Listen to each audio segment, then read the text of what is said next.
देश भर में जो माहौल है वो राममय हो रहा है और सब लोग मंदिर में मूर्ति स्थापना हमारे भगवान राम की जो मूर्ति स्थापना है उसके उपलक्ष्य में जो सबके मन में प्रसन्नता है वो कहीं ना कहीं दिखाई दे रही है और मन के जो विचार हैं वो सामने आ रहे हैं और जो प्रसन्नता है जो इस देश का इतिहास रहा, हजारों साल की गुलामी रही, आक्रांताओं के आक्रमण रहे, उन सब में कहीं ना कहीं जो भाव है जो इस मिट्टी से जुड़ा है, किसी भी धर्म को मानने वाला हो, किसी भी जाति का व्यक्ति हो, सबके मन में राम बसते हैं क्योंकि सबका जो आदर्श है वो आदर्श यही है कि पुत्र हो तो राम जैसा हो, पत्नी हो तो सीता जैसी हो, राजा हो तो राम जैसा हो, भाई हो तो लक्ष्मण जैसा हो, जो अपनी सत्ता के लालच महाराज जैसा हो, सत्ता के लालच में भाइयों का बाकियों का वध ना करे बल्कि सब कुछ त्याग दे। तो ये त्याग की भावना वाला देश है। यहाँ पर लोग राजा राम तपस्वी राजा के रूप में देखते हैं। यहाँ छोड़ने वालों को जो है लोग पूछते हैं, ना कि प्राप्त करने वालों को। तो इस देश की महानता है और वो महानता रामायण के माध्यम से और एक आदर्श के रूप में सबके मन में बसी हुई है। आज आम आदमी भी 70 विधानसभा में अंदर पार्ट हुए हैं, क्या कहेंगे? मन में प्रसन्नता भी है और जो इन्होंने अपना मूर्ता का परिचय दिया वो भी है। वो इसलिए कि 70 विधानसभाओं में जो ये पाठ कर रहे हैं, इनसे पूछिए कि जब ये चाहते नहीं थे कि जहाँ राम मंदिर है वहाँ राम मंदिर बने, उस समय पर ये वो लोग हैं जो ना राम के हैं ना किसी और के हैं।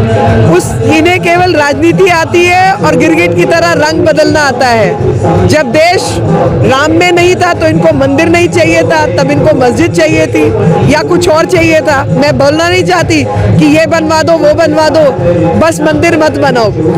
और आज जब ये मंदिर में हो गया और मंदिर बनने को तैयार हो गया तो ये मंदिर मंदिर गाने लगे। और ये वही लोग हैं जिन्होंने वक्फ बोर्ड तक के पैसे चुराए, जहां पर इन्होंने मुसलमानों के नाम पर राजनीति की तो वक्फ के भी पैसे चुराए। ये किसी के भी नहीं है। मैं इसी में कांग्रेस को भी गिनती हूँ क्योंकि मुझे याद है 80 के दशक में जब शिला रखी गई तो ताला टूटा, शिला रखी गई लेकिन राम मंदिर नहीं बनने दिया। और उसके तुरंत बाद इन्होंने दूसरी अपीजमेंट पॉलिटिक्स शुरू की। पर्सनल लॉ बोर्ड, मुस्लिम पर्सनल लॉ बोर्ड बना और जब शाबानो केस के अंदर सुप्रीम कोर्ट ने जजमेंट दिया कि अगर महिला का डिवोर्स भी हो गया है तो उसको मेंटेनेंस देनी पड़ेगी, तो ये कानून ले आए rights of Muslim women on divorce act के नाम से। और वो राइट्स की बात नहीं करता था, वो कहता था कि एक बार तलाक तलाक तलाक हो गया तो औरत को घर से निकालो, भले ही 40 साल उसकी शादी को हो गए हो, और उसको कोई मेंटेनेंस नहीं दी जाएगी। और वो कोर्ट में लड़ाई चली और 125 के तहत जो मेंटेनेंस मिलनी शुरू हुई वो भी कोर्ट में इंटरवेंशन के बाद मिली, जिसमें एक वकील थे लतीफ़ी जी, उन्होंने ये काम किया था और कुछ हमारे परिवार के लोग भी उसमें मदद किया था उन्होंने। पूरा देश राम में हुआ है। उस स्वर्णिम क्षण को देखने के लिए जब 22 जनवरी को 500 साल के इंतजार के बाद रामलला अयोध्या में उस मंदिर में विराजमान होंगे, पूरे देश राम में होकर नाच रहा है। आज हमने सुंदरकांड पाठ रखा है। 21 तारीख को अमर कॉलोनी में हम भव्य दिवाली मना रहे हैं, एक राम दरबार की स्थापना यहाँ भी कर रहे हैं। 22 को हम सब मिलकर उस क्षण को देखेंगे और ये हमारी खुशकिस्मती है कि हमारी ज़िंदगी में हम ये क्षण देख पा रहे हैं। यहाँ पर मीनाक्षी लेखी भी आई थी, काफ़ी देर बैठी और उन्होंने भी कुछ स्पीच की है, क्या कहेंगे? सभी समय राम में हैं। हमारी सांसद हैं, वो आई और काफ़ी देर उन्होंने सुंदरकांड पाठ हमारे साथ किया।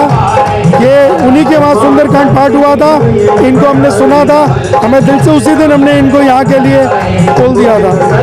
आम आदमी क्या कहेंगे? भगवान धीरे धीरे राम जी सद्बुद्धि सबको दे रहे हैं।